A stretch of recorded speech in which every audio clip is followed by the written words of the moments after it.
Hello नमस्कार दोस्तों, कैसे हैं आप लोग। आशा है कि आप लोग अच्छे और स्वस्थ भी होंगे। दोस्तों आज हम बात करेंगे डिम्पल सिंह जी के बारे में। क्या है पूरी सच्चाई जानने के लिए हमारे वीडियो के अंत तक बने रहे और हमारे चैनल को सब्सक्राइब करके लाइक कर लीजिए। तो चलिए दोस्तों पवन सिंह जी का हर हर गंगे मूवी आपको तो पता ही है कि अभी उतना नहीं चल रहा है जितना चलना चाहिए।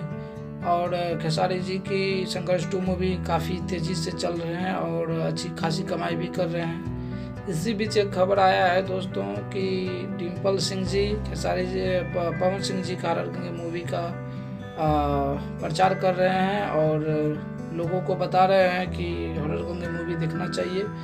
और देखिए दोस्तों, पवन सिंह जी का हर हर गंगे मूवी तो अभी नहीं चल रही है, तो इस बीच में डिम्पल सिंह जी प्रचार करके उसे सपोर्ट कर रहे हैं। अब देखिए, आप लोग देखे होंगे कैसा लगता है, वो तो आप लोग को पता ही होगा।